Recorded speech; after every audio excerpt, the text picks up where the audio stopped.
Hello everybody, welcome to another Gander video. It's been a long time since we've done one, but I had to do one for this game we're going to check out today called Our Life. And Our Life Beginnings and Always, a nostalgic visual novel, I should say. It's by GB Patch Games, which a lot of us are familiar with now, because I have done a Gander before for XOXO Blood Droplets, and of course I'm playing XOXO Droplets right now. Both of those were fantastic. Blood Droplets did get funded on Kickstarter, and this game is currently on Kickstarter. And actually, as of recording this, it's been up for about half a day and is already funded. So congratulations to GB Patch Games, for reaching their goal already. But they still have some stretch goals in place, so yeah, if you like what you see here in the demo I'm going to play today, then I hope you'll check them out and give them some support, as always. So this game, a little bit about this game. Hold on a second, I have the thingu here. It says that in this game you can create your own character and grow from childhood to adulthood with the lonely boy next door, which is this sweetie pie right here. This game's divided into 4 different time periods or steps. So this is really interesting. I really like this idea that they have. So you start in childhood, then you go to adolescence, teenagehood, and then adulthood. And not only can you change, but so does this beautiful boy in front of you. He changes depending on the choices that you've made in the other stages, including like how he looks, how he reacts to you, all that kind of stuff. So the rating for this is 16+, because it has some swearing, some crude humor, and suggestive content during the adult portions of the game. It's going to be free to play, but there will be some paid DLCs that add events and love interests. So there's 2 other boys in this that I think they're adding as love interests, but we'll run into them eventually. So there's a lot of customization for this. You can choose your pronoun, your personality, your name, your appearance. Let's see. You can also decide how quickly your relationship with this boy named Cove is. So you can... Well, we'll find out as we go. But I think, from what I saw on Twitter anyway, there's a gauge that you can pick to decide where you are with him in each stage of your life. So you can just be friends with him if you want. Or you could start majorly crushing on him from when you were a small child. So this is pretty neat. I'm very excited for this. It's also going to have some partial voice acting. And there's a voice name feature, which is really cool. When GB Patch Games emailed me to check out this game, they asked if they could add my name to the game. So we're going to hear my name voice acted, and I'm very excited about that. That was very sweet. So thanks to them again for that. I can't wait to hear it. I'm really, really excited. Anyway, okay, I think I've blathered enough. How do I... Hold on a second. Yeah. No, wait, hold on a second. Give me one moment. Okay, I needed to make sure we were still recording. I had to click out of my OBS so that I could actually see this. There we go. I think everything's fixed now. Let's start a new game, shall we? Now that I've blathered on quite long enough. Would you like gameplay explanation sections to appear? Yeah, probably would be good. Yes, please. Welcome. This demo shows off what the game has in store, though it isn't exactly what we're planning for the completed version of the game. Some characters are headshots only right now, but they will be full-size in the future. More art overall will be added in as well. And certain events will be longer, arranged differently, generally updated, etc. We hope you'll enjoy what's here now, and we'll look forward to what's still to come. I'm sure I will.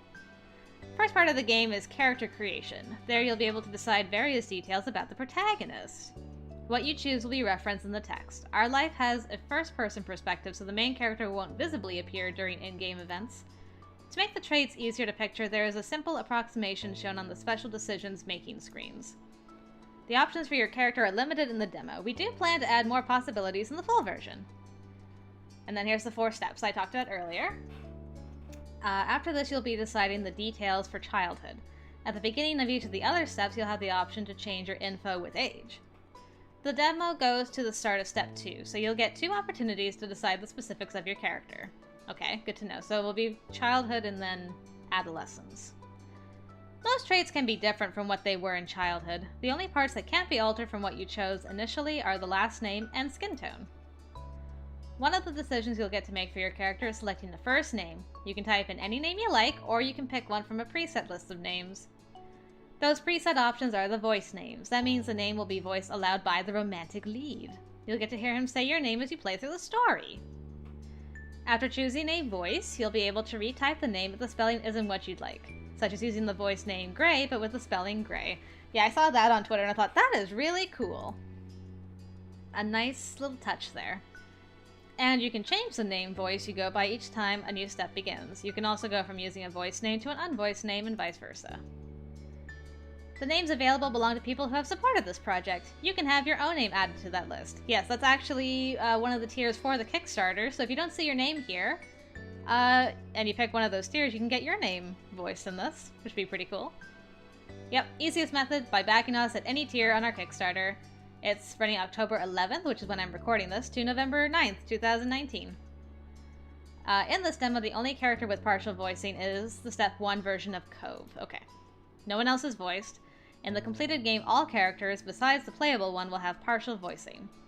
Only Cove will utilize the voice first name feature, even in the finished version of Our Life. Oh, okay, so even the other potential love interest won't have that. Interesting. I guess that makes sense. That would take a lot. That'd be a lot of lines to read. Thank you for playing. We hope you'll enjoy the start of the story. Ooh. How pretty. Okay, so my character. Let's make a face. Chubby, pointed, oval, peach, square, round. We'll do pointed. Probably gonna be tan. Or olive. Nah, tan. Let's see. Ooh, that's cute. So is that. Super long. I like that.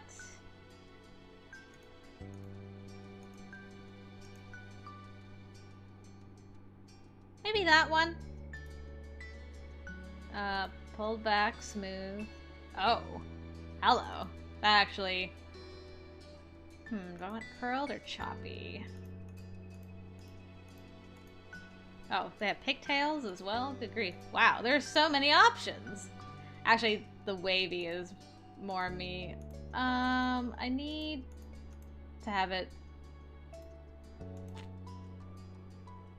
That's close? Let's see. Actually, yeah, there we go.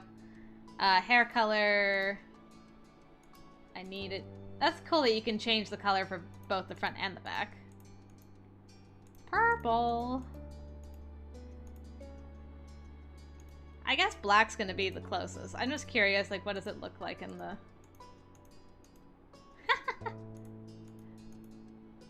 Nah, I better just have it all symmetrical, because I'm boring like that.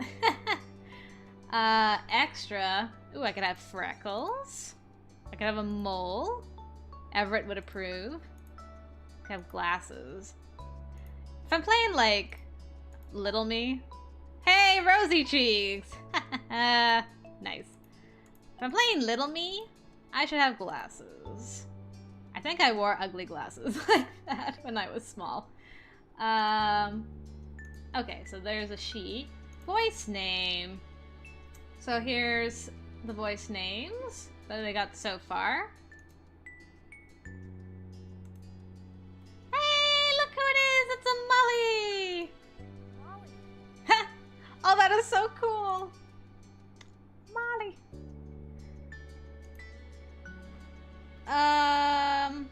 Yeah, we're gonna be Molly Got Game this time around. Let's see. Yeah, Sheev, da da da da da. I think we're done. Okay, let's get into this. I might need to raise the voice a little bit. Okay. Oh, I just realized ambience is down. So something like that? Okay. Let's begin. During the summer, your moms didn't like you to wander too far outside of your neighborhood, so you knew the area pretty well. That included the people. Families came and went from Sunset Bird, but they mostly stayed and did what your mom called putting down roots. They built businesses, they got to know each other, and they definitely said hello to the nice young kids who waved when passing their stores. Going for a walk around town mostly meant that the familiar, friendly residents waved, or asked how your family was, or most often just said, hello. You didn't really get why they always had to say hi. They saw you every day, but you nodded back at them anyway. You ended up saying hi to a lot of different people, since most of the tourists that came and went every summer were the same ones. You were too anxious to say hi back to most of the other residents that greeted you, but they all knew you well enough to expect that. When I was a kid, I was very outgoing and would most likely say hi. But today, there was a man sitting on the curb outside your house. He was sitting with his head in his hands, his whole body slumped over, so still that it didn't seem like he was even alive. And you had no idea who he was. The other way of looking at knowing everyone in Sunset Bird was that people who you didn't recognize really, really stood out. Tourists barely ever stopped and lingered in the residential district, as your moms called it, unless they were staying there. And gossip spread fast about who was renting out their house when. So, for you, not knowing who a total stranger was set off a lot of scary red flags. A huge, unfamiliar adult who was sitting directly in front of the only way into your house. You slowed down, not sure how to get past him without him noticing, but it was too late to escape unseen. There was a split second where your eyes met before you looked up at the sky, pretending to stare at a bird. Hey! The bird was perched on top of a nearby gatepost.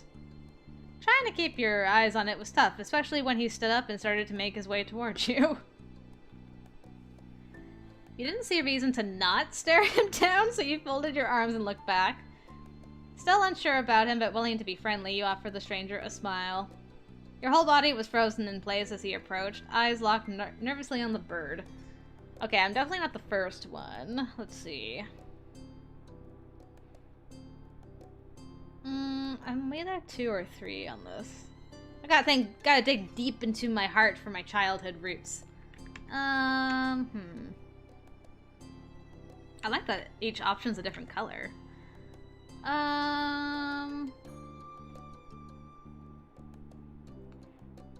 If I was with my parents, I probably would be more friendly, but because I'm by myself, I would most likely be staring at the bird.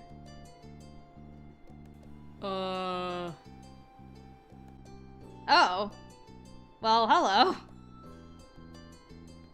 Do you live around here? What's your name? I live right there. My name is Molly. Yeah, I usually shared too much information when I was small, so this one. I live right there. My name is Molly. Great. Nice to meet you, Molly. Here's some cash. I don't like where this is going. He reached into his pocket and pulled out a $20 bill. It crinkled in his hand as he held it up to you. Even more confused than before, you finally looked back at him.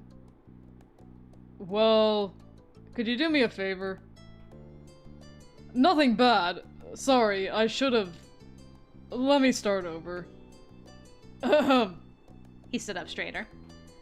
From where you were standing, it just made him look creepier. He's got a really cool tattoo, though. I have a son. His name is Cove, who's about your age. Cove. That seemed like a strange name for an actual living person to you. You chewed on the inside of your cheek. Was this guy obsessed with water or something? You thought that was pretty cool. Yeah.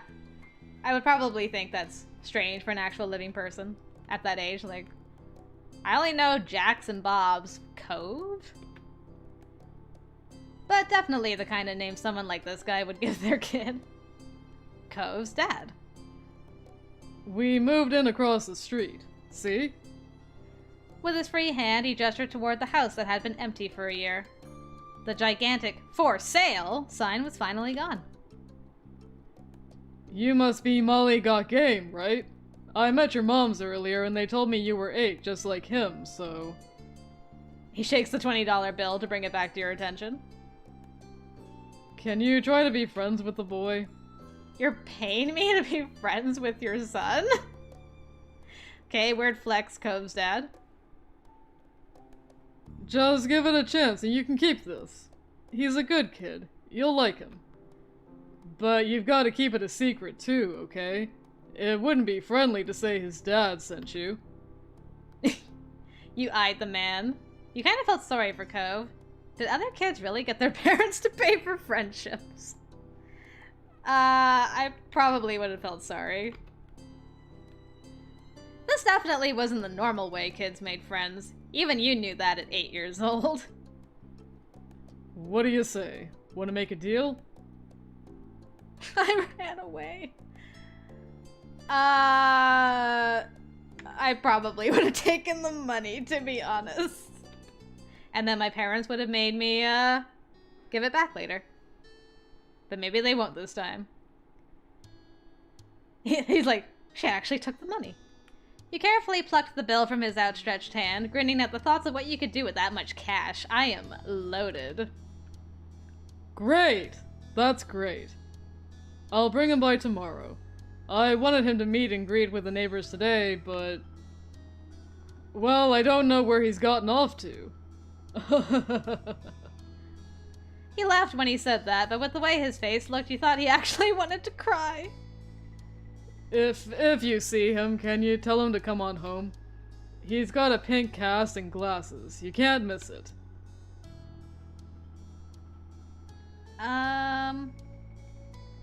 Yeah, I probably would have been non-committal. Like, I've got the money now.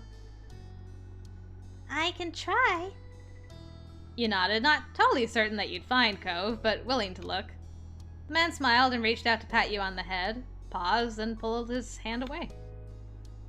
I better go look too. Can't put you to work while I keep sitting here. Thanks again, so much.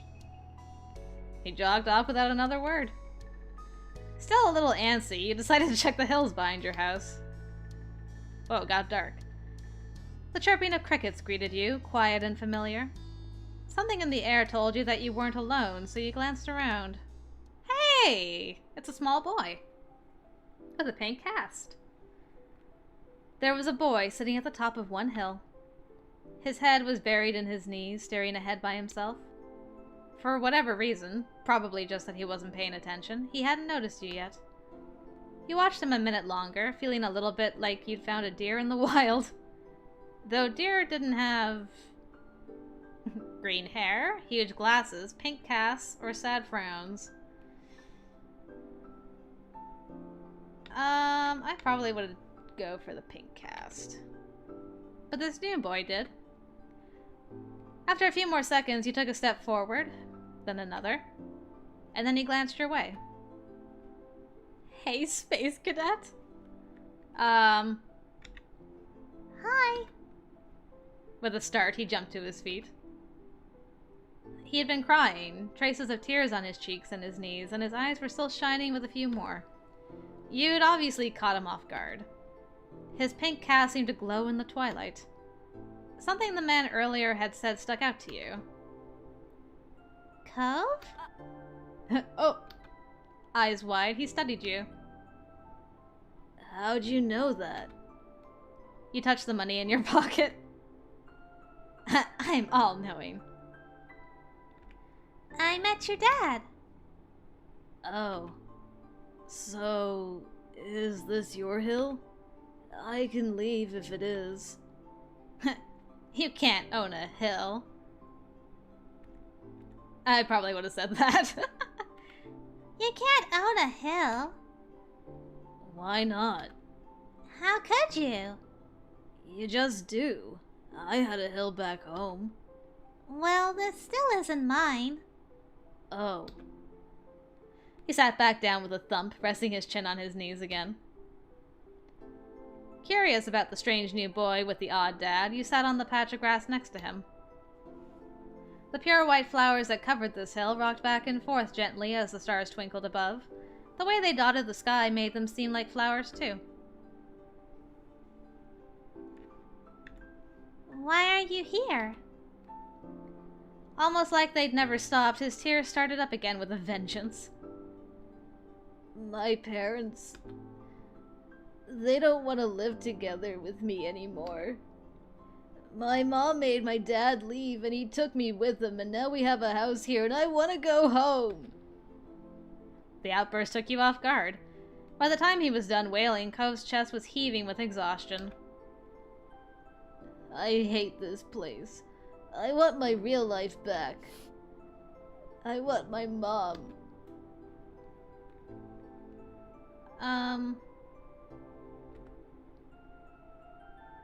Yeah, I would have just said, I'm sorry. He slipped his hands underneath his glasses and pressed his fingers against his eyelids. Cove wound himself up again for another long crying fit. Oh no. But, from way off in the distance, you heard your parents. Molly! Cove! Kids, where did you go?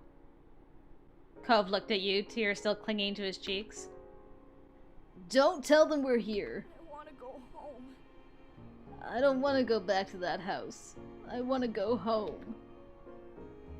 You can handle it. You have to go. Don't worry so much. Sorry, I can't. It will be okay.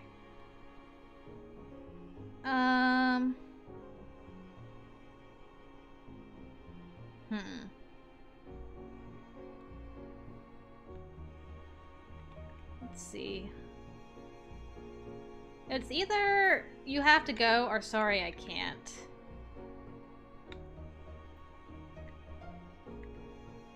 I'll go, you have to go. You have to go.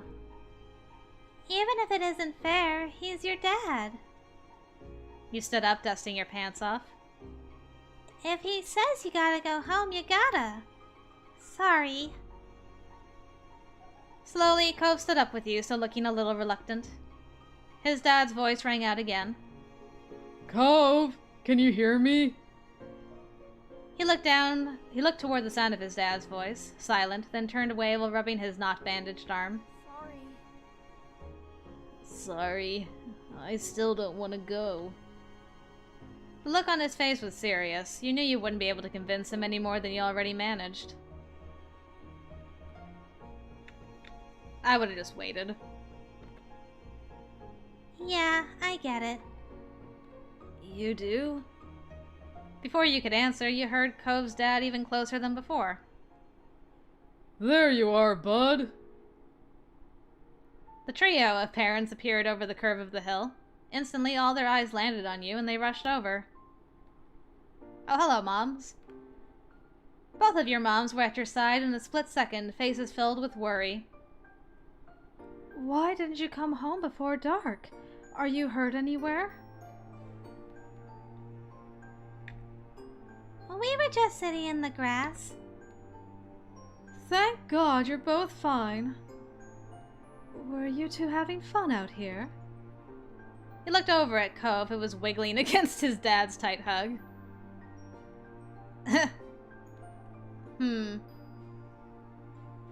I wouldn't have shrugged. It's either yes, I like him, or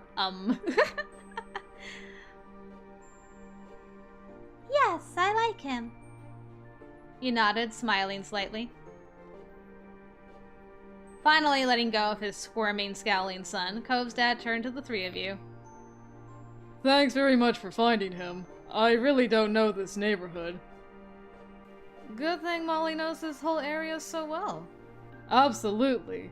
We should be getting home now. It's been a long day for us all. Say goodbye, Cove. Aw. The two of them walked off into the darkness, heading toward the neighborhood.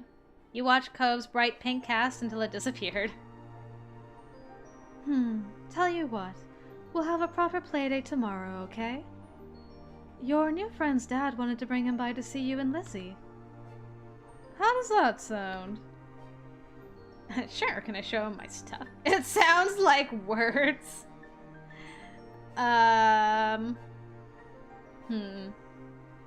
Yeah. Sure, can I show him my stuff? Of course. Then okay. Both of your moms laughed, the sounds overlapping into a warm, familiar chorus. Mommy put her arm around your shoulder and led you towards the path. Satisfied and more than a little ready to go to bed after your long, exciting day, you followed them home. Alright, the relationship screen. That is where you'll determine the custom connection you and Cove have. At the start of each of the 3 remaining steps, you'll have the option to change your feelings. This demo goes to step 2, so you can alter things later if you like. On the screen, you'll see comfort and interest. Comfort determines how you act around Cove. Interest decides how much you like him. The 2 are put together to create your relationship style. In future steps, comfort can be increased or decreased freely. Interest level won't go lower than what you pick now. Feelings can stay the same or grow more, but it's not possible to like Cove less. Currently, crush is the highest level of interest. Love becomes the new highest level of interest when you reach step 3, which isn't in this demo. Through interest levels, you can make a slow burn romance, starting at disinterest, and having the feelings grow over the steps until love is reached only at the very end. Or you can be totally into each other from the beginning. Or you can always stay just good friends. Or something else. The experience can be further customized by trying out different comfort levels and experimenting with the various ways Cove can develop. As for him, Cove will return the same level of interest you have. He wants to get along with you if you give him a chance. If you don't, he'll keep his distance. How comfortable he is around you is a quality that develops in a separate way, being based on the type of person he becomes. Right now, what you pick is all there is to it. In step 2, the dynamic you have with Cove will take into consideration your new interest level, as well as the feelings you're choosing here in step 1. An indifferent interest level in step 1 that moves to the crush level in step 2 will be different than if you were always crushing on Cove. Same goes for the other interest level combinations. Indifferent staying indifferent, indifferent to friendship, friendship that's still friendship, friendship to crush, etc. They each have unique qualities, so it may be worth keeping the future in mind when deciding your step 1 interest level. The regular event choices that come after the relationship screen are there for developing your character and Cove as people, rather than what they think of each other. For example, if an in-game choice appears with the options of teasing Cove or comforting him, teasing won't lower your closeness and comforting won't increase your closeness. Instead, what you pick will have a hand in influencing your personality and the kind of man he grows up to be. This is so interesting. There are no bad endings, and Cove will only refuse to take an interest in you if you directly decide on it, so pick anything that feels right to you and create your own unique life. I love it. Okay, so here's the gauges. So comfort. Am I nervous indifference? Relaxed indifference? Ha! I have a direct indifference. Okay, so we're not going to be indifferent. Fond, crush. That's as far as we can go. I'm not, what's the lowest one again? I'm not indifferent. At this stage, I would be fond. I'm kind of going off of, like, Little Molly and a friend I had years ago, that I ended up developing a crush on later in life, but it never ended up going anywhere, so, but I'm kind of basing this playthrough on that a little bit. Just because, why not?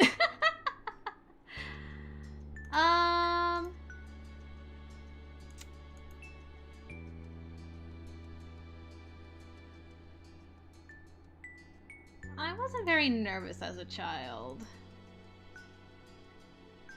I'd say direct fondness is probably the closest at this stage for me. Way back when. How do I move forward? I'm ready! Well, I'm gonna save here. Can I not save? Did everything break?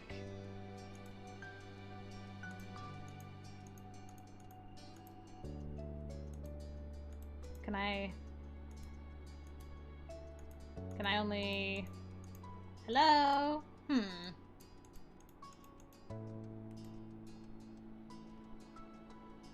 That's really weird. Give me a second, guys, while I try to figure this out.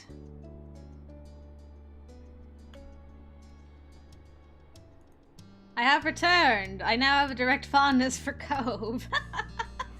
Okay, so all it was is that this game doesn't like OBS for some reason, even if it's not actively recording. So thank you to GB Patch Games again, because a couple of quick emails back and forth, and they got it all fixed for me, letting me know that it was probably my recording software, and that's what it was.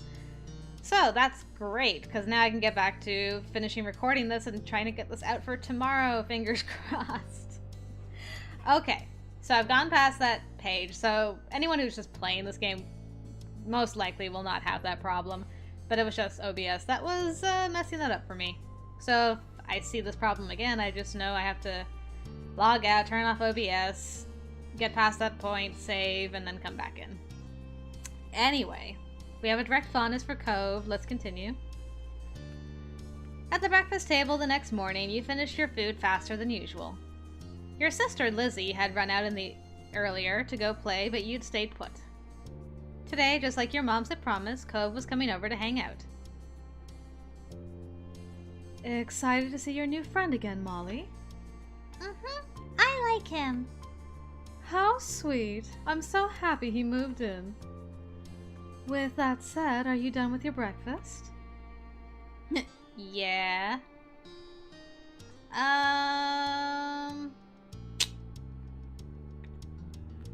Yeah. With all the exasperation an 8-year-old can muster, you looked at your empty cereal bowl, then at Mom. Okay, attitude kid, we see. Good job. He should be here soon. Cleanup begins, and then, on cue, there was a knock. It was hesitant, like the person wasn't sure they were in the right place. Still loud, though. We need to get a more obvious doorbell. I know. Molly, could you get it? Wiggling out of your chair without really pushing it back, you made your way to the door. Oh, right. Oh, you know what happened? Did I not change my thing? Hold on a second. I'll come back to this point. I changed my last name again. Blurg. Okay, and we're back again. Fixed the name. Replayed. Redid my hair and everything and my glasses. Okay, we're good to go finally. Because I wasn't able to save last time either, but now I'm saved and stuff. Hopefully we're good to go now. Hey, Got Game family. Thanks for having us. Mr. Holden, as your moms have called him, and his son were here. Cove looked different in the bright lighting of your living room and when he wasn't crying. With his dad standing in front of him and Mom and Mommy behind you, you and Cove looked at each other. Pleased to see your new friend again, you smiled at Cove. He smiled back with some hesitation. Mom, we're gonna go play in my room. Your guest blinked but didn't protest. Okay. Let us know if you need anything, you two. Have fun, kids. See you later, son. Play nice. Oh, what a cute room we have. I love the blue. My room was lavender, I believe? No, I had wallpaper when I was a small kid. It was like a pink rose wallpaper. That's right. It wasn't until later that I got the lavender. You lead him to your room, puffing at your chest a little bit at the sight of your treasures. There were lots of stuffed animals, a cool bed, a window to look out. It was a great room. You hadn't had good grief. You hadn't had anyone to show it to in a while, but you were really proud of it. He leaned in a little closer to one of your drawings on the wall. I would not have been allowed to tape paintings to my wall because that would have ruined the wallpaper and the paint later. I like this. I drew that.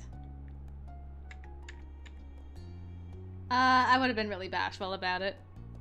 Thank you. You're welcome. He turned to look around the room a little more. Starting to feel a bit nervous. I would feel the atmosphere was kind of awkward. Then his eyes landed on the tiny box of beach things you'd collected tucked away by your door. What's that? A hoard of stuff I found on the beach. Do you have any driftwood in there? Dragging the box into the middle of the room, you and Cove flopped down next to it. I do! Look! You pointed to a piece at the bottom. Neat. This is a good collection. You got the sense from the tone of his voice that he wasn't just saying it to be nice, or to be like Shiloh. He actually meant it. Hold on. Wait. Time out. Wait. Shiloh. The Shiloh? The Shiloh LaBeouf? The Shiloh that we all know? Shiloh? Is Shiloh a small child? Is this Shiloh's backstory? Wait, I have so many questions. Was Shiloh like Shiloh from the very beginning?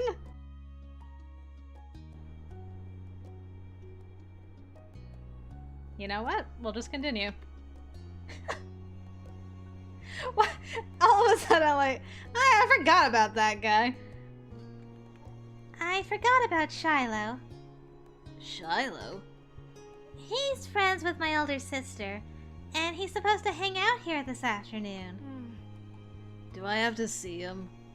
You don't have to do anything, but he's going to be here. Well, I guess I'll find out if this is the Shiloh. Anyway, I found this gigantic shell here stuck to an even bigger rock.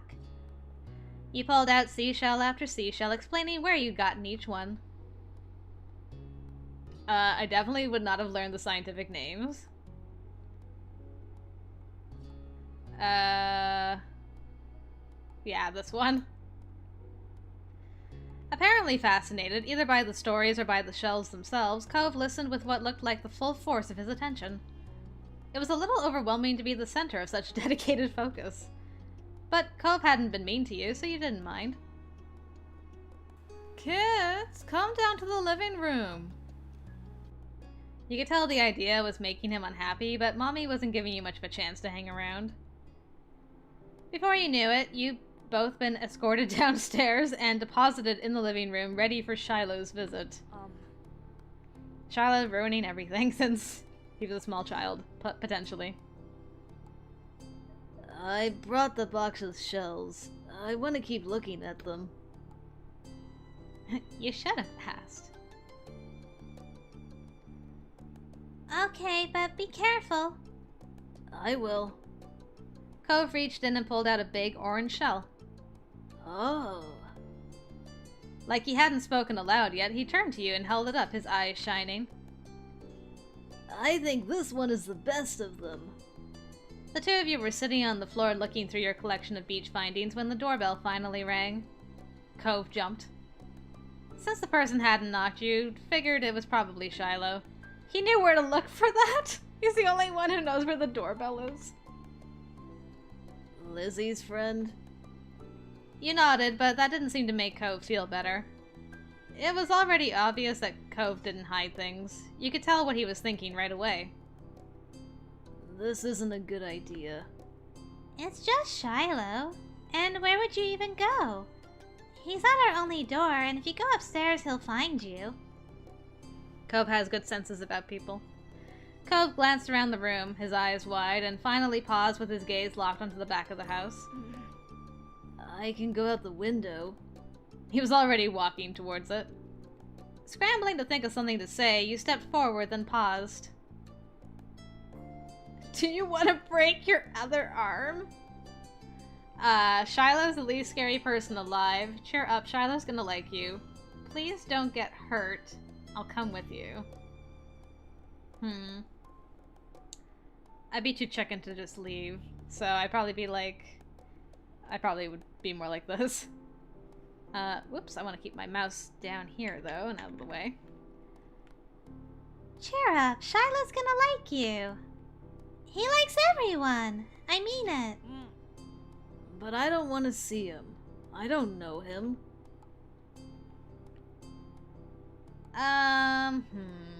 Gotta reach deep into my small childhood days again. I'm kind of 50-50 here. Would I have teased? It doesn't matter affection-wise, this is just what I would have done as a small kid.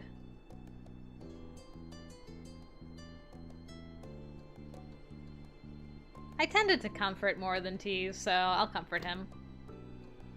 He's not bad. Really, Shiloh's gonna be more scared of you than you are of him. Okay. Shiloh poked his head into the living room. Let me see your face. It was impossible to know for sure if he'd heard what you'd been saying or not, but you guessed that he had. Yep, that is the boy. That is definitely a Shiloh boy. He's already got his hats going on. Wow. Alright! I can't believe Shiloh's in this game. That is amazing. Hi, Molly. And hi, Cove? Cove shot you an uneasy glance. I'm Shiloh. It's nice to meet you. Yeah. You have a lot of freckles. Right, I do. What are you guys doing? We're looking at shells. Awesome. Can I do that too? Cove shrugged, then looked back at your box of beach findings. What about that one? The plan for the afternoon, at least as far as you were concerned, was to sit and look at the beach things some more. You weren't really in the mood to do much of anything else, especially if Cove was having fun. Why is Shiloh hanging out with us? I thought he was here for his sister. This is a conch shell I found last week. I kept it because it looks neat. It's a pretty color. Kinda like my cast. The beautiful glittering pink did look a little bit like the wrap around his arm. Pink is a nice color. Okay. Is it your favorite? Not really. What is? Maybe green. Or blue. It might be yellow. Oh, those are all cool. I guess. There are better colors. Yeah,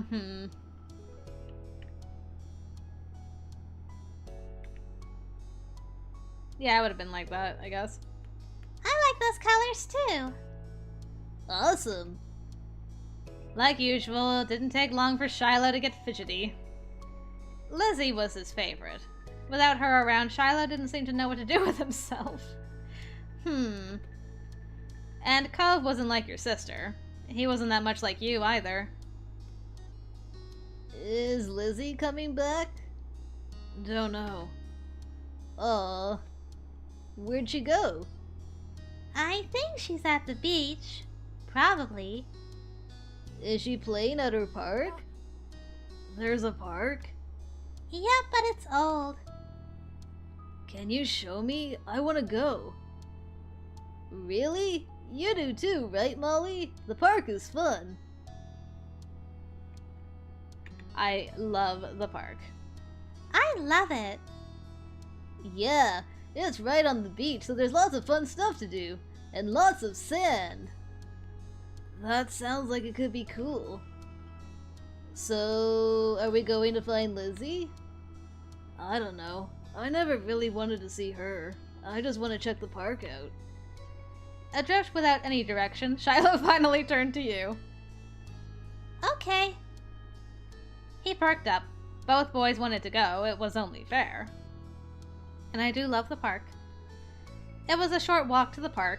Lizzie had convinced your mom that it was so short she should always be allowed to walk there by herself. And somehow we managed to get there too.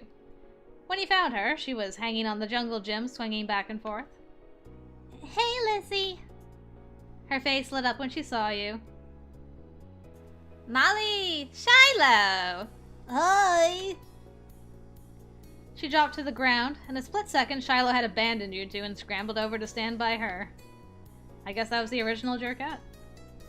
You were used to being left out when it was just the three of you, but now Cove was here. You wondered if he would leave too. Oh my, what a sassy lady. You look so cute in that dress. Who's that? It's Cove. He's new. I remember. Hi, Cove.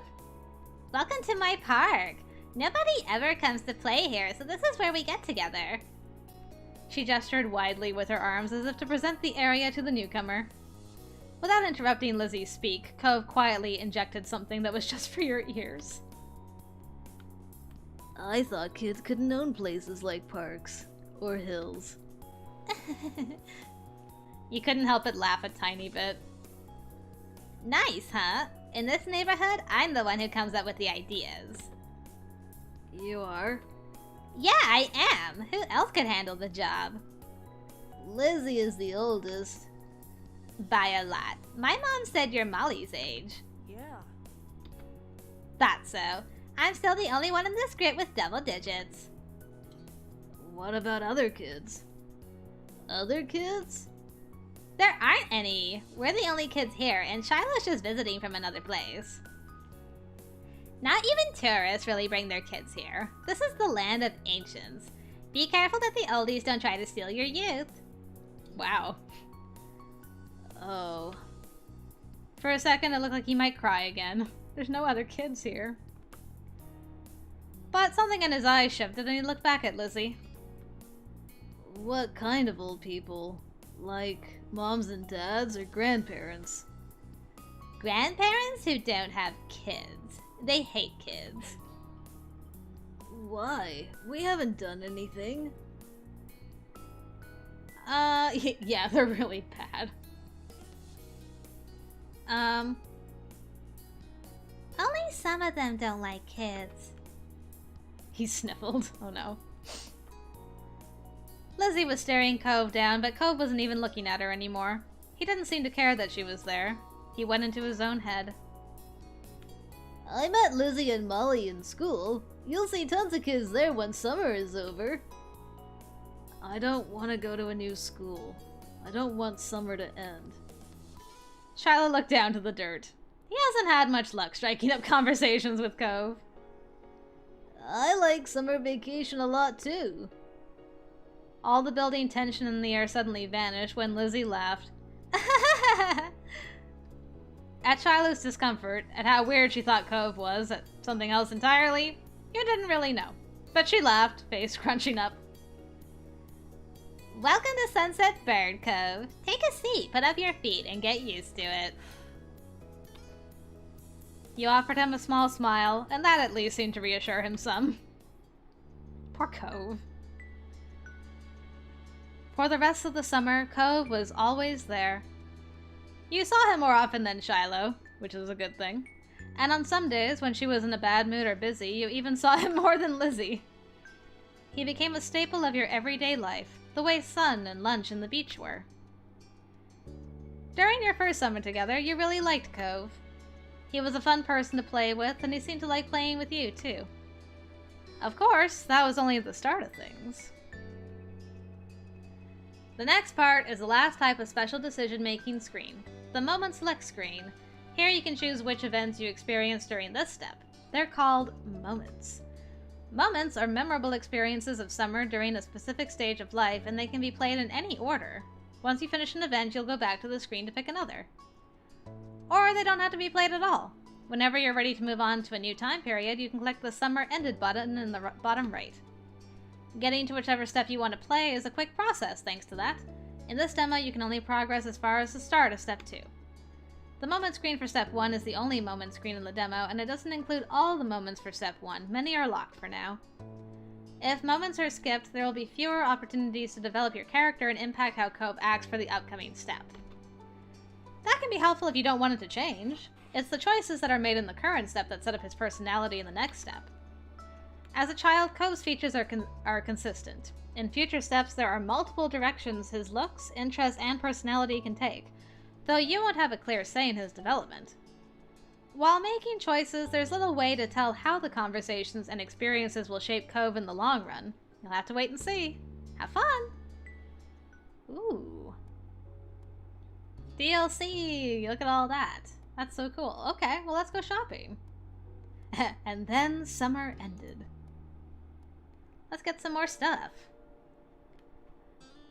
Come back before it gets dark, alright, sport?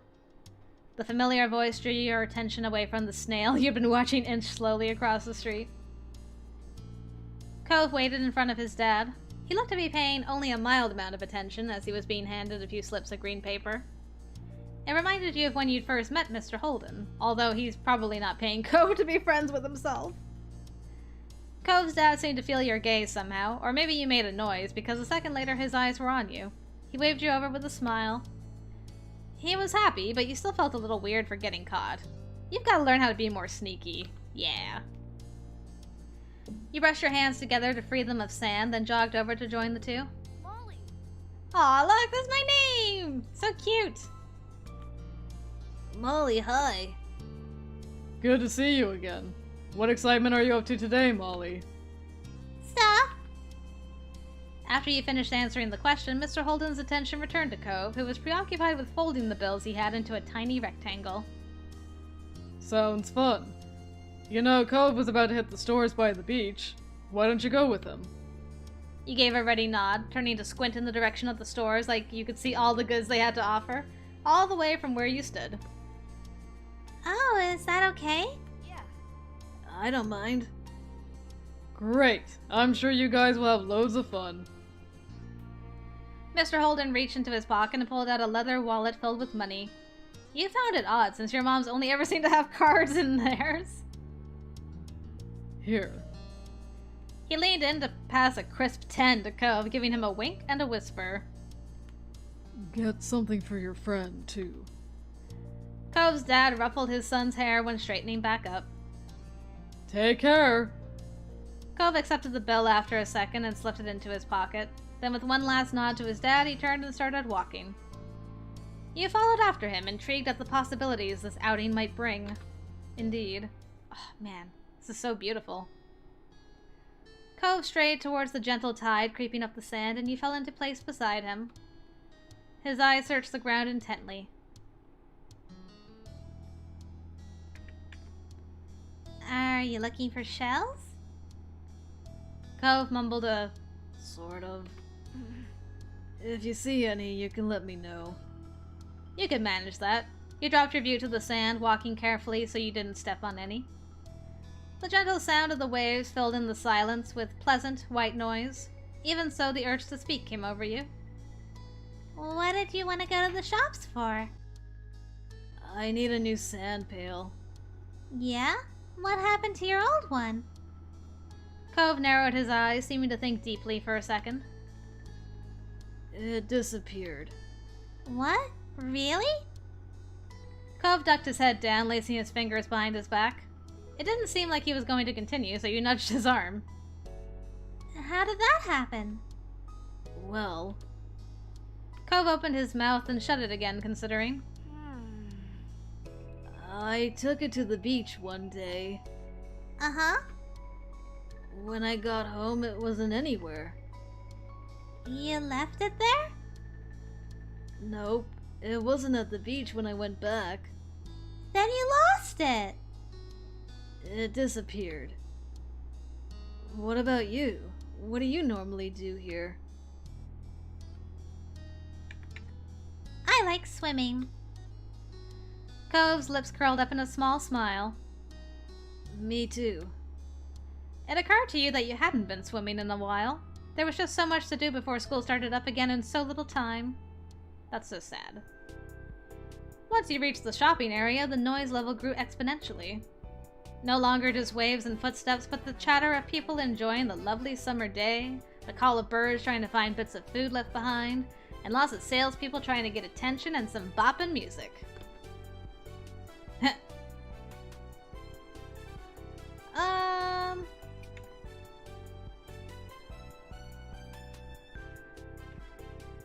It's not very nice.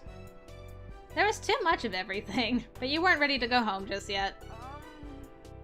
What's that? Cove pointed to a large crowd of people gathered near a few tables with large, colorful umbrellas blooming from their middles. Without another word, the two of you hurried over to see what all the commotion was about. The amazing Alexander. Feast your eyes on the amazing Alexander.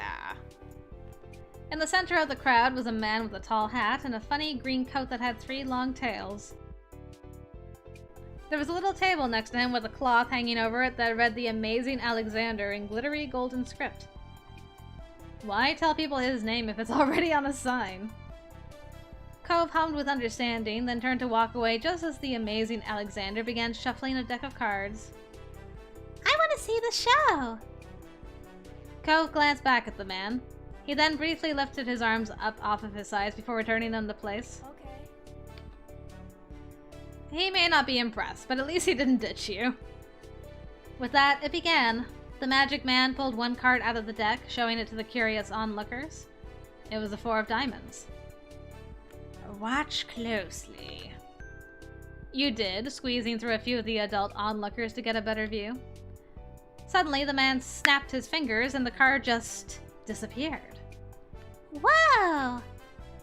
Ugh. The amazing Alexander, who had earned his title, turned his head and looked directly at you. He reached out with a kind smile. What's this behind your ear? You backed away. Nothing? It was true. You didn't keep anything there. He felt a tug, and then he pulled the 4 of diamonds out from behind your ear. What?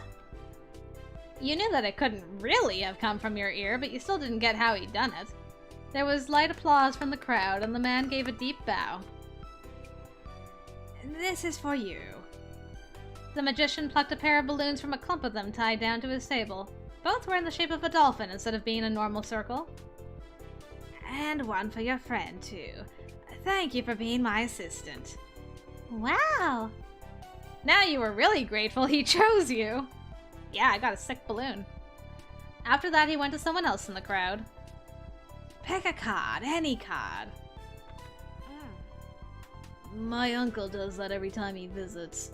Not the balloons, the stuff with cards. Cove spoke plainly while reaching over to take the dolphin that had been designated for him. Yeah, this one for sure. I wonder if Cove's whole family was magic. If so, he was lucky. The crowd started to clear some, and you noticed to the side there was a whole rack of brightly colored kaleidoscopes on display. Oh, Cove, check this out! You shifted your balloon string to the other hand so you could lift a kaleidoscope to your eye. Cove picked one up and looked through, twisting the tube at the end. After a second, he set it back on the rack, moving to the other side of the stall. He went under the awning, careful of his own floating dolphin. After playing with the kaleidoscopes for a little, you joined him. Ooh.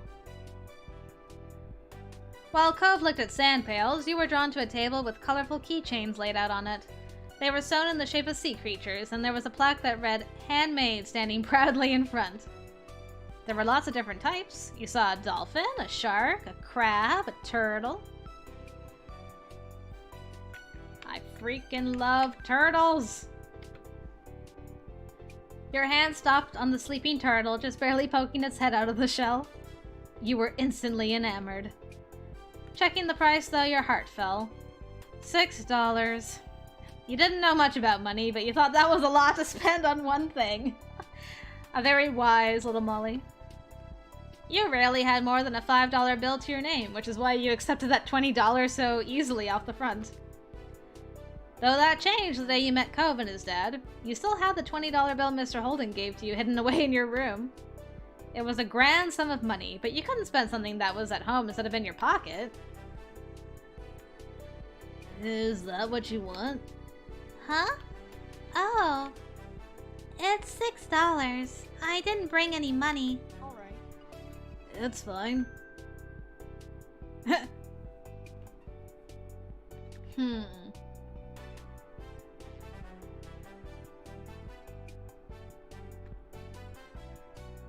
Yeah, this is more likely what my reaction would have been.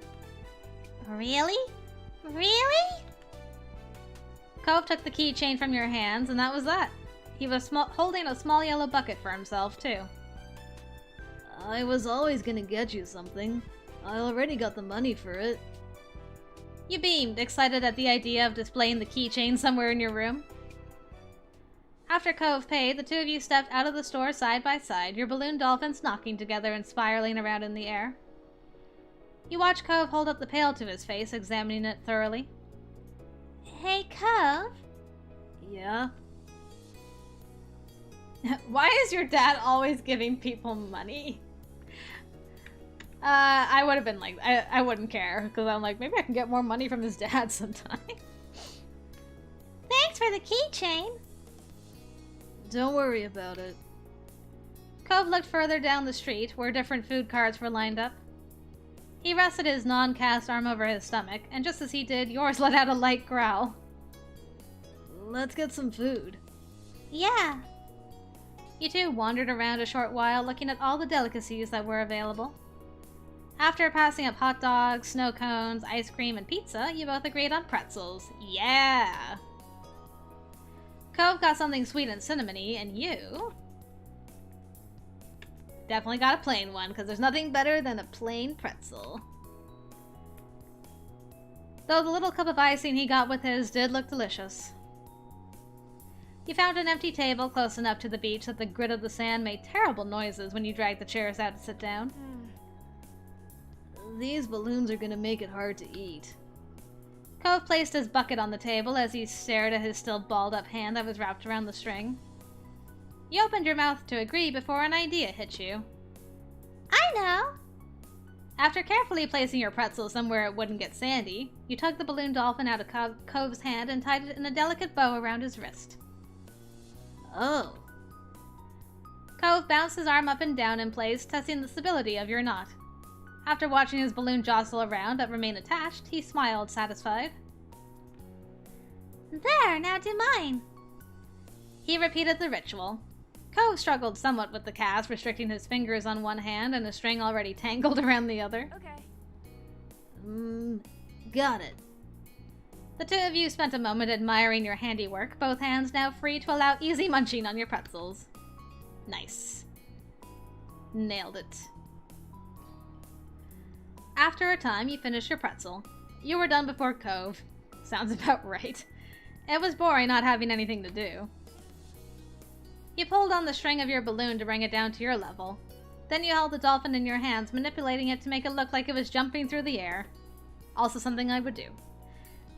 If you turned to face towards the beach, it almost looked like it was swimming in the waves like a real dolphin. A laugh came from your side.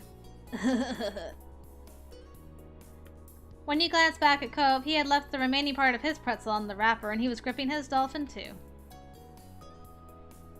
Mine's name is Merryweather. He's the prince of the dolphins. Mine's name is Splash. They star in movies. Mine's name is Cherry. She's actually an alien. Mine's name is Sam. They're just a regular dolphin. Mine's name is Merryweather. He's the prince of the dolphins. What's yours? Cove considered this question, placing the balloon against the table and resting his free arm across it in contemplation. It's... Oh no. With a loud pop, the dolphin exploded into ribbons. Oh no! For a second, all Cove did was gape in shock, like you. Then his cheeks puffed up, squinting his eyes, and you saw tears start to glisten. Oh no, my heart, it squeezed. So wholesome, aw.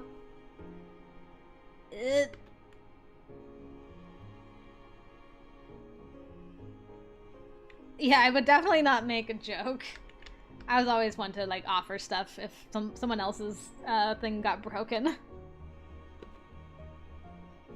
You looked at Cove, then up to your balloon, bobbing gently in the air above you. You can have mine. That was better than letting him cry more.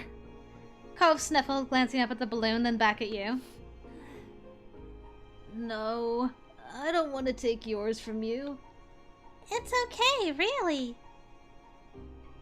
Cove shook his head. Even though it wasn't your fault, he felt bad. Still, it seemed to lift Cove's spirits, and that was good. The passing of Cove's balloon was the last major event of your adventure. In the end, the two of you headed back late that afternoon. You separated on the beach, and while Cove went straight home with his brand new sand pail in hand, you decided to sit for a while. You watched the waves and the sunset, fiddling with your new keychain. Another summer day was drawing to a close. It had been a good one, except for the sad final note. Aw. Nice. Now there's 2 more we can do, but we're running out of time for this Gander, so we're gonna skip ahead, unfortunately. I could just play this forever. It's so cute. But let's move to the next step so we can see what that looks like. I'll never get tired of that view. You stood beside your moms, Lizzie, and Cove as the 5 of you watched the sun dip into the ocean somewhere far, far away. You like to imagine it cooling off in the water, resting itself before getting ready to shine brightly again tomorrow. That was a fun day. I didn't know they had magicians on the shopping street now. Neither did I. Oh no, we are so dull. Let's get out more. He didn't do real magic, Mom. How did you figure that one out? 'Cause I know, that's not what real magic looks like. Oh, Lizzie dear, there's all kinds of magic in the world. Lizzie gave Mommy a suspicious look, but didn't dispute the claim. You looked over at Cove, who hadn't said a word since you started home. He didn't look upset, though, just content. You're aware he still hadn't quite warmed up to your parents. Well, we can't sit here all night. Time to hurry home and get cooking. Who's helping with dinner? Lizzie immediately let out a groan. Mom, summer's almost over. The protest was obvious. You could practically see school on the horizon. You certainly didn't want to spend your last bits of freedom cooking dinner. You could do that any other day. Please, can't we play just a little longer? Mom looked down at you with a sigh, and you clasped your hands together to give your plea some extra appeal. We'll help with dinner tomorrow. You immediately nodded in agreement with a very clever offer, shifting closer to Lizzie since your parents can't possibly resist the power of you two combined. Soon we'll have homework and reading to do. We can't do work now, too. Lizzie made her case and then stomped her foot into the ground. You mimicked her, feeling that would add something to the argument. Well... Oh, come on, Pam. I can help you with dinner. Mommy leaned in for a hug, and you knew that you were very close to victory. All right. But as soon as dinner's ready, you lot are coming inside, understood? Yes, Mom. Yes, Mom. Cove, dear, you're welcome to join us as well. Yeah. Cove gave a non-committal shrug to your mommy, which you took as an agreement. Ah, so much to do, so little time. Maybe I could still get the seashell bracelet at times and trinkets. Ooh, or maybe the playground. Or the fireflies would probably be coming out, right? We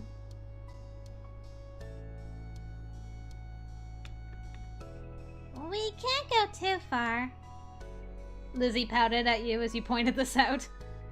Mom said to be back in time for dinner. It won't take that long. I know, Molly. A strong gust of wind made you shiver. Lizzie huffed as she wrapped her arms around herself.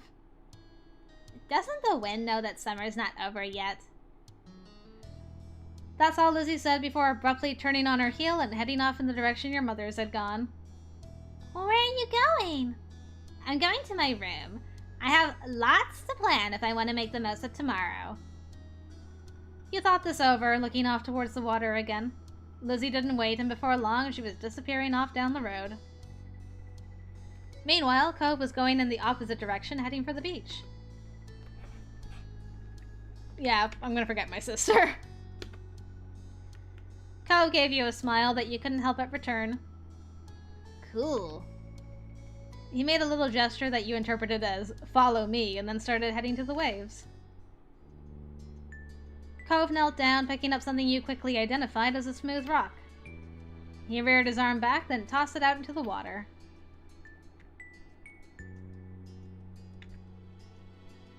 I wouldn't have known back then. What are you doing? Nothing really. He tilted your head, wondering over the sudden pensive look on his face. Just thinking. About what?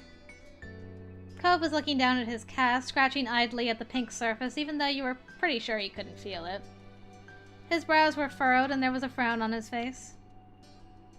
It's not fair. I've had to wear this cast for ages. I can't even swim. I've been wondering this forever. How'd you get it? I was jet skiing. What? That wasn't fair. The one time you'd asked your mothers, they just said maybe when you're older. I crashed. He gestured to his arm as if to say, and this was the result. It's hard to believe you're allowed to jet ski. Well, I'm not. Oh. Cove let out a huff, plopping down into the sand. I can't believe summer's almost over. You sat down next to him and nodded in agreement, regardless of the sudden topic change. I don't want to go to school. I mean, I would. I don't want to go to a new school. I think it'll be the same school as you and Lizzie. My dad said something about that. Cool. You're going to like it. Everyone's super nice. You'd only ever been to the one school, but you were sure that his old school couldn't have been that much better. Then again, he did have to make new friends and meet new teachers. It could be kinda scary. Cove shook his head, then wrapped his good arm around his knees as he drew them to his chest. You heard a sniffling sound, and when you took a good look at his face, you realized that his eyes were wet. I want to go home. Aww. You'd never had to move before, but you thought you could understand. If you had to go to a new school all of a sudden, with all new people, you'd probably be dreading it too. Even though you sort of maybe understood, you still weren't sure how to help. Okay, I'll see you later. Cove gave his head a small shake. No, I want to go back home. Right. Cove wanted to go back to his old home. The one that sat waiting someplace far from here, the one he would bring up whenever he felt this sad. It had been a while since he had moved in, but he didn't seem to feel any better about being here. He settled back down into the sand, trying to consider what to do.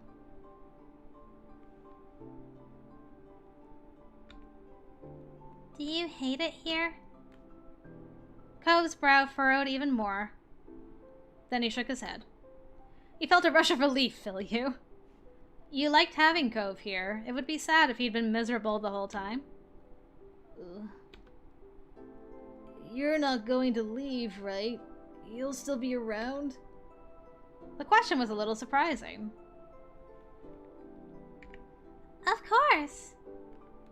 Your parents would have mentioned if you were going to move or something, right? After a second, Cove gave a little nod.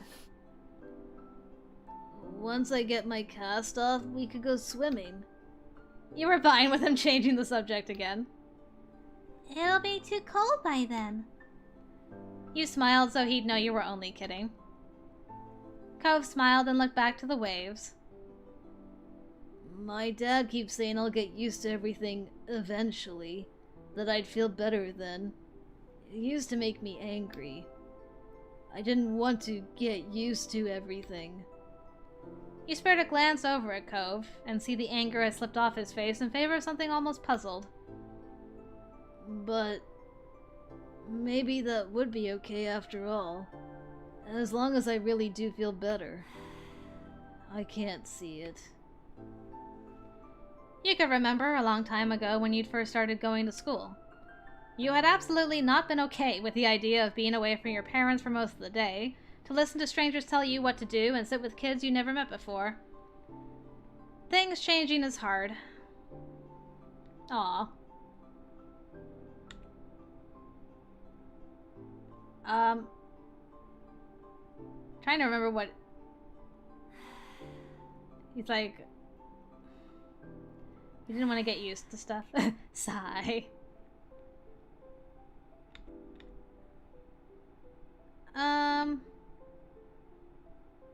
I would not have been bold enough to hold his hand. I'll just say, I can. Cove gave you a dubious look and then a very slow nod. His eyes went a little misty once more.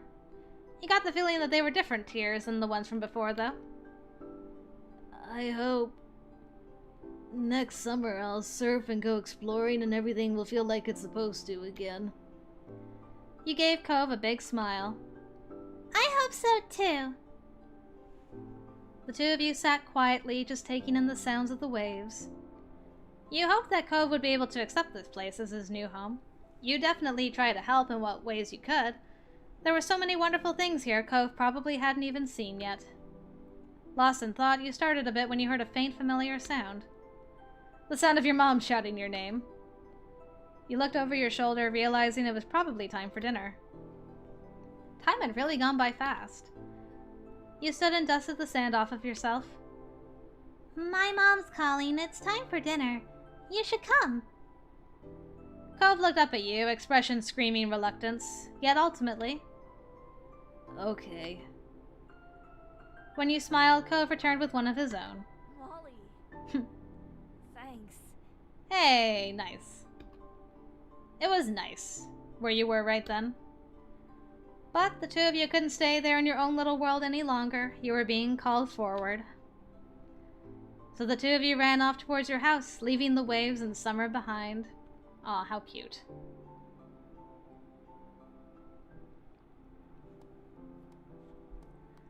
August ended, September began. It was time to go back to school.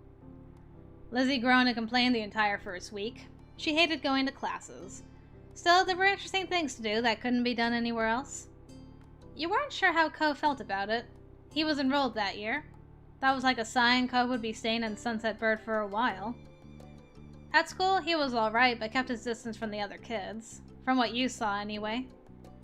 Whenever he could, Cove stuck to you like glue. He didn't even mind that much what you did to pass the time, as long as it was together. That year, the divorce of Cove's parents was finalized. You overheard your parents talking about it, saying Cove's dad got full custody. At first, you worried that meant bad news. It had made Mr. Holden cry, apparently. Then you found out it meant Cove would keep living with his dad. He would only stay with his mom a few weeks of the year. Cove cried too. 4 different reasons, you thought. It seemed like Cove and his dad might move again, but Mr. Holden decided to stay after all. Mom asked him about it once. He had said he didn't want to uproot Cove's lives a second time. Mr. Holden tried to get Cove to like Sunset Bird more. He kept encouraging his son to go out and see the place. Sometimes Mr. Holden volunteered you to spend time with Cove. He seemed very confident that it was an effective strategy. Cove never talked to anyone about what happened with his parents and withdrew whenever it was brought up. It was hard for him, yet nobody knew how to help. Eventually, Cove stopped crying on his own. You couldn't understand what had changed. Still, you worried about him. You could tell he wasn't completely happy. Maybe one day he could say out loud what he felt inside. After that, it felt like things had gone back to normal, except what was normal didn't stay the same. Years passed, and suddenly you were in middle school. You weren't a kid anymore, you were 13 years old. That officially made you a teen, even if your sister didn't agree. The toys and crayons that used to litter every free space in your room had been packed away somewhere, replaced by new hobbies. There were other changes, too. Cove's cast got taken off, finally. It was weird to see him without it initially. Underneath, the pink plaster ended up being a long, thin scar that snaked across his forearm. Cove's cheeks flushed with shy pride when someone drew attention to it. He also went through a major growth spurt. He was the tallest student in his class for 2 years in a row. Cove will probably hold that spot again next time. In class, people knew him for more than just being tall. He also stood out because of how well he did on tests and in other academic situations. Over the years, he became more quiet and reserved. You didn't usually see him talking to other people. And the only kid that came to visit the neighborhood when you were little, Shiloh, well, he was gone. He and his mom moved back south because of her work just 1 year after Cove came to Sunset Bird. It had been really upsetting when he left. Lizzie was inconsolable for weeks. But nobody talked about Shiloh anymore. That was a long time ago. Wow. You learned some heartbreaking things became less sad the further away they were, even if they had never gotten any better. That was sad in its own way. Things at home were different too. You still lived in the same house and all that, but it wasn't how it was before. Ma dyed her hair purple, wanting something new, and liked it so much she kept dyeing it. You remember calling her Mommy as a kid, but somehow something like that seemed awkward nowadays. You were much too old for the word. Lizzie felt too mature for her nickname too. She insisted on everyone calling her Elizabeth, so you did. Your mom soon gave her permission to go places other than the playground and shopping street, which she took advantage of. You rarely saw her around the old neighborhood. In fact, she hardly spent time with you the way she did before. Elizabeth instead associated more and more with girls from school who were her own age. Maybe the difference between 13 and 15 was greater than the difference between 8 and 10. You started befriending new people yourself, like Derek Suarez. He didn't live in the neighborhood or go to the same school. What happened was his and Cove's dad struck up a business partnership a few months ago. Since then, Derek would pop up in the area now and then. It seemed Mr. Suarez was happy to let Derek tag along to his work if Derek had the time for it. Without a doubt, everyone and everything around you had changed in small and big ways. You had too. As time went by, though, it was easy to settle into this new normal. Then, before you knew it, school was over and summer vacation had come again. The demo versions of the coming scenes are different than what will be in the full game. Right now, they're mainly arranged in a way that shows off some highlights. And there isn't any voice acting during Step 2. Voice names will have no impact if you're using one, and the voice name screen itself won't do anything either. We recommend not trying to select a voice name or set it to none. The feature is essentially turned off for the rest of the demo. You can certainly still change the text of your name. But with the summer of childhood over, you're on to Step 2! 5 years have gone by since the start of the story. Now that your character has grown some, you'll be able to change your details and alter your relationship with Cove. Most appearance-based aspects, pronouns, and the first name can be updated if you choose. The only parts that can't be switched are the last name and skin tone. Any changes you make to your character will have gradually occurred over the years that have passed since the last step. Once Step 2 actually begins, everyone will already be used to the way things developed. For example, if your character now wears glasses when they didn't before, you will have had the glasses for some time before the events of Step 2. Wearing glasses will be considered a regular part of life rather than a brand new occurrence. When choosing for your relationship for Step 2, you can't reduce how much you like Cove. The relationship can only get closer or stay where it's at now. If you're crushing on Cove already, you won't be able to change your interest level because crush is the highest option for Step 2. Step 2 is also the point where Cove will begin showing custom traits. The way he looks, how he acts, and what preferences he has can begin shifting in many possible directions.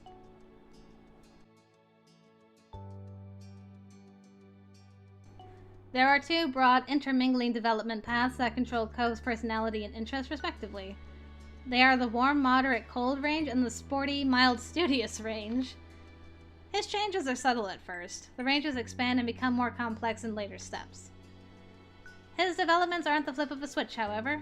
Instead of being 100% one-way, Cove will likely end up in between points, such as 50% warm, 50% moderate, and 25% sporty, 75% mild. There are plenty of ways to make the story your own unique experience. We hope you'll enjoy who he becomes and the relationship you create together. Nice. Okay. So, at 13, I stopped wearing glasses. I also had... Can I go back? I had, like, very long straight hair. Can I make it long? Oh my. There we go.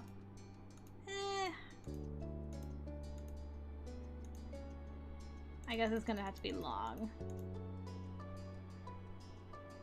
And still black. Yeah, okay. And I'm probably gonna... I just want to get to the point where we can see what Cove looks like based on what the choices we made so far.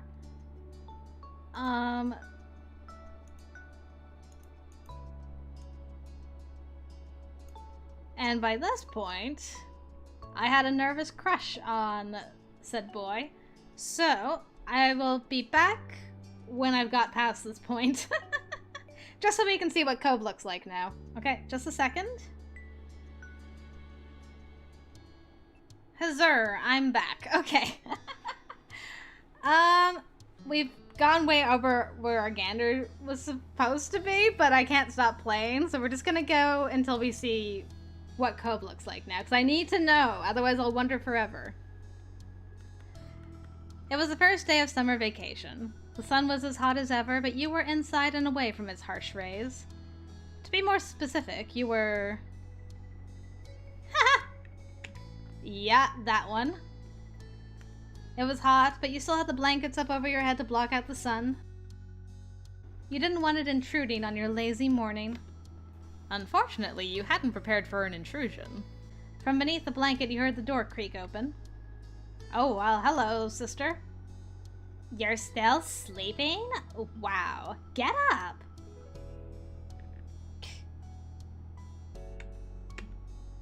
I pretended to still be asleep. You stayed wrapped up in your blankets, not moving an inch with your eyes closed peacefully. By the impatient tapping of her foot, you could tell she hadn't left. Come on! I know you heard me. Get up now. I will come over there.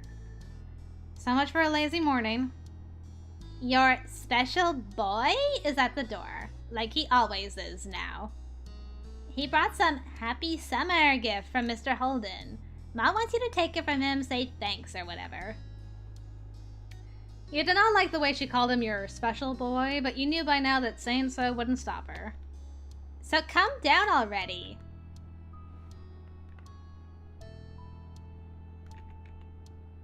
Okay, fine.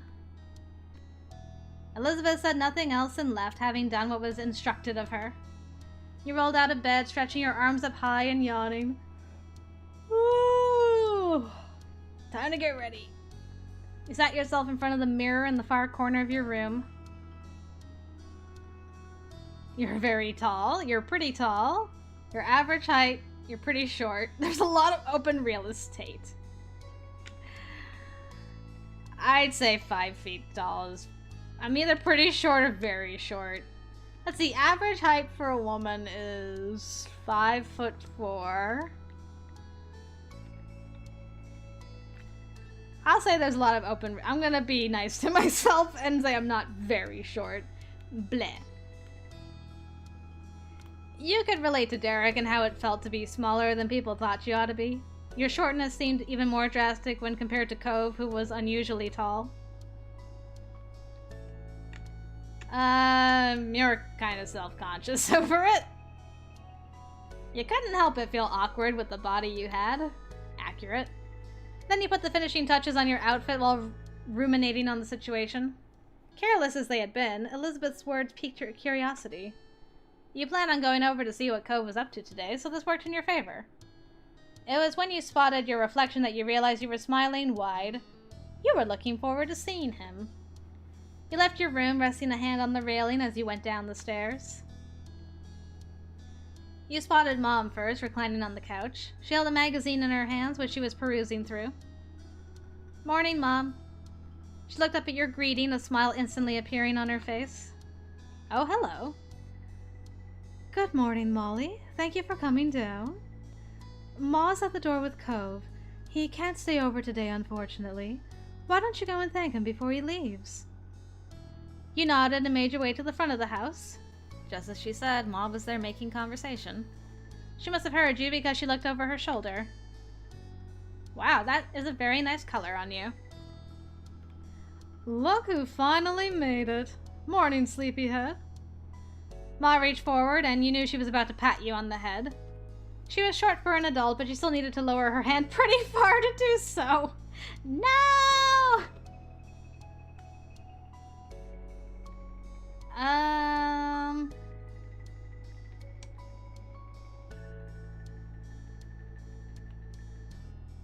I'll just let her do it. You stood by patiently and indulged your ma's wishes. She gave you 2 small taps on the crown of your head. Ah, you're the last one down today, you know that?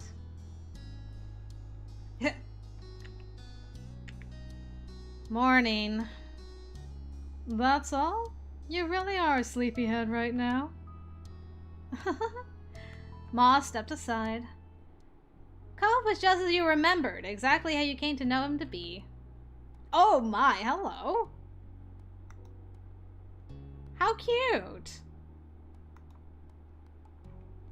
He leaned uncomfortably to the side in your doorway as the longer strands of his hair idly drifted with the breeze. His features were pinched in embarrassment, and he shifted from one foot to another. He was holding what must be the much-talked-about gift. At first glance, you figured it must be a bouquet of flowers. Then you gave it a real look. No, instead it was carefully cut fruit. It made a lot of sense that it was actually from Cove's dad. You had to suppress a laugh at this showing. You couldn't imagine many folks buying that sort of thing for their own personal enjoyment. That kind of arrangement was built for the presentation, likely to impress whoever was inevitably going to receive it. It seemed no matter how long he lived here, Mr. Holden would keep going out of his way to be neighborly, and Cove would always be roped into participating. At the sight of you, Cove smiled, but there was some nervousness to it. Hey. You smiled back. You couldn't help thinking, too, when you first met Cove and how you became such good friends. Lately, though, you were starting to have different feelings for him. Hey, it's nice to see you. Yeah, you too. His grip on the base of the gift tightened, and your heartbeat sped up. Even if neither of you had spoken about it, both of you were aware something new was growing in your relationship. It was already shaping up to be another long summer. The best part was that the two of you had plenty of time to spend together and explore what was developing. His awkwardness over the task started to creep back in, so Cove nudged the gift closer to you. He was ready to be relieved of it. Your hands brushed over his just slightly when he took hold of the base. He flinched enough for you to know with certainty that he noticed it happen. You worried you might have reacted in a similar way without realizing. And with that, the gift was accepted. Nice. Well, that's everything. Though he said that, he made no move to go. You could tell he was reluctant to. You are too cute sometimes. Thanks. To you and Mr. Holden. I'll tell him you said that. Mr. Holden's behavior really was different from any neighbor you'd ever had. Though after 5 years, you were used to his antics, and you'd since made up your mind on what your opinion was. He was pretty weird. I like Mr. Holden a lot. Though there were some things people didn't like about Mr. Holden, you didn't mind them and liked him quite a bit. Your thoughts were quickly interrupted by a shout. There you are! You shared a confused look with Cove. As one, both of you stepped through the open door onto the neighborhood street. It didn't take long to locate the source of the noise. You spotted Derek just a few yards down the road. He ran up to you. I was confused.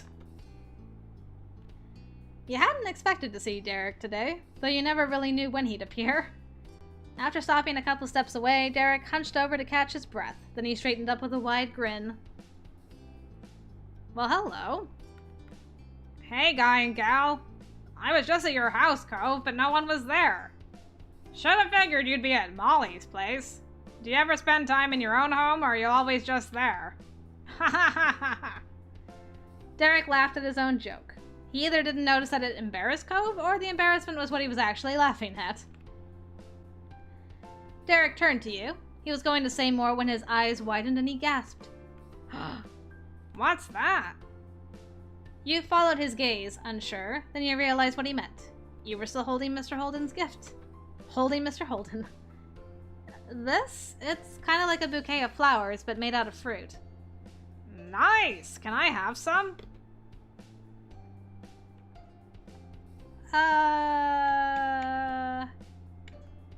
Maybe you can have some later.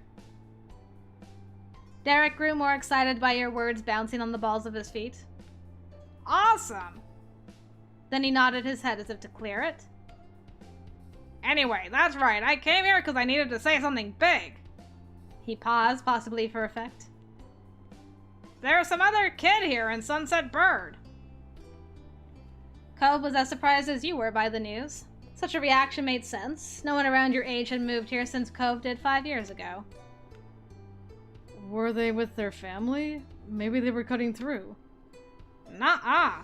The new kid was all by himself, just walking. Did you talk to him? Nope. I came to report the sighting right away. The kid had green hair, glasses, was pretty small, and seemed really upset about something. I hope he didn't leave. You blinked. Slowly looked over to your longtime neighbor. That sounds a lot like you, Cove. When you first got here, anyway. Does it? He shook his head, dismissing the thought from his mind. Derek snickered good-naturedly. I can see that really well now that you say so. But what do you say? Let's go find Cove's lookalike. We should all meet him. I'll do it. Sure, I want to see who this person is. Derek grinned, then he pointed down the street the way he came. Last I saw him, the mystery visitor was going this direction. Nothing else needed to be said. The three of you were off with Derek leading the way. Okay, transition time. Sorry for that, guys, but I actually did wrap up last night and then recorded an outro at this spot, but my voice was so destroyed, it just sounded like a dying person. I didn't want it to end like that. You could probably hear it as I was trying to do voices all the way up to this point, but I'm like, ugh, I need to re-record the outro for this morning, so that's what I'm doing. This is Molly the morning after. Here to tell you, yeah, this demo was fantastic. I couldn't stop playing even when my voice was destroyed. It had to actually just stop working for me to stop playing this game. But I had a ton of fun.